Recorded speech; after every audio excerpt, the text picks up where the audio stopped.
If fear is the only thing stopping us from achieving our dreams, and we only fear what we don't understand, then the antidote to fear is knowledge. All we have to do is find out who has the knowledge that we need to conquer our fears and achieve our entrepreneurial dreams. My name is Callum Walker, and welcome to the podcast that will help you figure it out and conquer this lonely entrepreneurial journey. Welcome to the podcast. What am I going to talk to you about today? Well, do you ever feel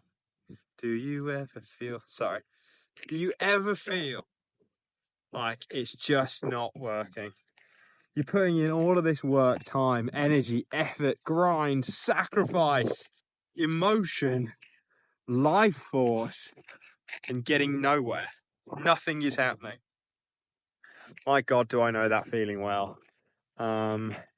Almost like, and look, that still creeps in my mind. It really does. I've been running a business for 10 years, and there are certainly times where I'm like, I've been doing this for 10 years, and this is legitimately all I've done. Is that it? I see all of these people doing this, and this. Why can't I do that? But then I dismiss the thought because it doesn't serve me. But then also, what I'm going to share with you today is a way to be able to dismiss that thought. And if you do feel like you're not where you should be, you're not progressing at the rate that you should, if you're not where you are, where you want to be, this will really help. One second, sorry, I got to put on Do Not Disturb. Just need to do that just to make sure that nobody calls me. So how can we do that? Well, it's interesting because I really do feel like pretty much all of the lessons that we need to learn as entrepreneurs really, and the same as coaches, like really can just be learned from nature and seeing how nature works and also seeing how nature doesn't work. Because I think for us as humans, like we can really, really suck at getting confused when things don't go the way that we think that they should, when from a natural perspective, it doesn't work that way. So it's interesting because me and Alice were having this conversation earlier where we were talking about putting on weight. And specifically, she was talking about, there's an Instagram influencer that she's followed for a long time who previously was very caught up in like the diet culture, and stuck in the diet culture and really kind of pushing quite a, restrictive sort of way of eating and all of these sorts of stuff. And she basically has like recently said, like, look, I'm actually a little bit heavier than I was. I'm not as lean as I was, but I'm stronger, and this is the healthiest I've ever been. And I said to Alice, and I said, do you know something that I think would be such a valuable reframe? And I don't think this just applies to women, it also applies to men. But instead of looking at it as, oh, I've put weight on, actually see it as my body's just put away additional energy for storage. And don't get me wrong, I'm not saying that putting weight on is a good thing all of the time. But, especially kind of I see now, like, if someone puts a pound on or whatever, it's like, well, is that actually a bad thing? Like, it's almost kind of only labeled a bad thing by saying I've put on weight. But if you termed it differently as, instead of I put on weight to my body's just put some energy away for storage, well, that's a natural process that naturally we are going to go through periods where, the body's going to put energy away for storage and the body's going to draw on energy for storage. And that's the same with us from a monetary perspective. We're going to have times when we're spending money and we're going to have times when we're saving money. So if you ever get that like pure, when you look at your bank account, well, you probably spent some, but that's the point. Isn't the point of money to spend it, not just hoard it and hide it away? But you're going to go through times where you're harvesting and you're going to go through times when you're planting. Like that's just the nature of the way in which the world works. It does from a natural perspective, but we expect this consistent, this consistent progression that is just linear. But life doesn't work that way. Nature doesn't work that way. And I kind of come back to an important point on this that, I remember me and Alice also once had this conversation where we were talking about fat from a nutritional perspective. We were talking about it in the sense of, I remember Alice said to me, she was like, do you think people are scared of eating fat because it's called fat? And I was like, yes, yeah, absolutely. I said, if it was called a lipid hydrocarbon, do you think it has the same level of fear attached to it? No, but that's what it is. But based on the label that we have given it, it has a different meaning. And I think that that is a really, really important point, that it's the meanings that we attach to things that really cause us the emotional reaction. We label one thing as good and another thing as bad. And off the back of that, we then attach ourselves, and then we kind of like, end up in an emotional pit and everything goes to shit. So I kind of come back to that point there of, first of all, when it comes to your business, well, what season are you in? Are you in the season of planting seeds, or are you in the season of harvesting seeds? But then the other thing, which has really helped me when I've gone through periods of comparison syndrome, gone through periods of, not feeling like I'm where I should be, not feeling like I'm progressing at the speed at which I am, really kind of like hit me most when we came back from Sri Lanka. So right now I'm filming this. We've got the most beautiful fields. I've mentioned on the podcast since we've moved down here. We've got the most beautiful fields out the back. And it was really interesting. I've only been gone for 2.5 weeks. And 2.5 weeks ago, I actually recorded a podcast. I was walking down here, and this field was barren. All of the trees had no leaves on them. The field itself was just like, it was just kind of mud and dirt. And it was mad, like mad. I came back, 5 days ago, walked on the same field 2 weeks later, and it's just sprouted. It's just green everywhere. Like the trees have just fully gone like poof. The field is completely in 2 weeks. Now, what's interesting is if I'd have stayed here and stood here in this field for the past 2 weeks and just looked at the field every day, do you think I would have seen the growth? No, I wouldn't have. But the problem is that with us in society, we're probably constantly glued to Instagram.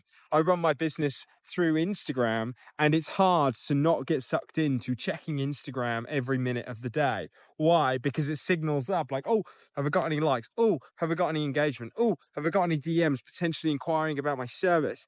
You're almost kind of consistently checking WhatsApp for conversations with clients, consistently checking Instagram to see whether it's going. But that's the same as me almost standing in this field, just staring at the plant. And I'm constantly staring at the plant, being like, why is it not growing? Why is it not growing? But it is growing. It is. And if you just plant the seed, nurture it, water it, feed it, and leave it alone, it will grow. Sometimes we need to take a step out in order to actually see what's happening. I only saw the immense amount of growth and the speed at which this field was growing off the back of getting away from the field and seeing it. And all of a sudden it's gone into bloom. Now, the thing is, it looks as if the everything was just completely dead, but it wasn't. It was dormant. It was just happening under the radar. You couldn't see it. And we had another really interesting experience that happened when we were on safari in Sri Lanka. And it literally, again, it's amazing how you catch yourself out. So we went on safari. I don't know what it is, but my favorite animal is the elephant. My favorite animal is just the elephant. I don't know what it is. They're just so majestic and just magical. And we were sat in the Jeep, and basically there was this one elephant who, he's a bit of a troublemaker. I can't remember his name. I think he was like Majumbo or something like that. I'm not making that up. It was something like Majumbo. But he was one of the biggest elephants in the national park, and he's got tusks, so they call him tuskers. And he's a real kind of like, he's a bit of a naughty one. Like, he's flipped Jeeps over and whatever. And I don't know why. I just wanted to find Majumbo. That's not even his name, but we'll call him Majumbo for now. And basically we found Majumbo, and he was hiding in this bush, massive, but you could just see him like eating the things. And basically, our guide then talks about when he told us about when Majumbo's mum was pregnant with him. And he said, yeah, an elephant is actually pregnant for 22 months of the year. So for 22 months, not 22 months of the year, 22 months, an elephant is pregnant for 22 months. And I said, well, yeah, of course. Have you seen the size of the thing? Of course it takes that long to actually produce something that big and that grand. And that's where I caught myself out. I was like, well, yeah, if you're trying to build an empire, if you're trying to build something big, it's going to take a bit of time. I know it's a cliche, but my mum always said Rome wasn't built in a day. Like, it's not. But I don't know what it is. I don't want to blame social media and say, oh, because of social media. No, I don't think it is just because of social media. I think it's a human tendency of impatience to almost kind of like not be in line with the seasons and be in harmony with the fact that things do take time, and we've got to constantly water that seed, nurture it, look after it, and also get clear on, well, what are we actually trying to build? Because it gives you patience. And I think that's why as well, like, I think you have to enjoy the whole process of it, because when you enjoy that process, you get positive feedback that isn't just associated with the specific outcome we're probably looking for, which is money. We get the feedback of, so for example, like me just recording a podcast, it really makes me feel good. Just talking to you guys and hearing feedback from you guys about the episodes that you really enjoy, it makes me feel good. It makes me, this doesn't feel like work. I tell you one other thing. So we're in this field right now, and I can see a few young lads doing their Duke of Edinburgh expedition. My God, I remember mine. Mine's still on my CV. I've only actually had one other job, and that CV I still have for some reason. My Duke of Edinburgh Gold Award. My God. I'll tell you what, I'm so jealous. Like, these lads, they're doing their Duke of Edinburgh in a flat field in Cheshire in the sun. I did mine in bloody Snowdonia in the snow. It was -6 in the snow, and they're just, God, they look fucking miserable, though. They look so sad. So there you go. Just think. Could be worse. You could be on your Duke of Edinburgh award right now. So if you do feel like you suck, go and look at someone doing their Duke of Edinburgh. But no, like, if you do feel like you're behind, you're not. You're exactly where you're supposed to be. And just remember, like, the more we can operate in line with the way in which nature operates, the easier this thing will be. Have you got a client who isn't losing weight right now and you have absolutely no idea why? And maybe you're worrying that if nothing changes, they could drop off at any moment? Well, I've got a free nutrition masterclass for you where I reveal the secret nutrition strategy that guarantees that stuck client loses 2 to 4 pounds in the next 7 days without lowering their calories, upping their cardio, or even tracking macros. Click the link in the description to get access to the free Elite Nutrition Secrets Masterclass and get your client moving in the right direction, stopping them dropping off today.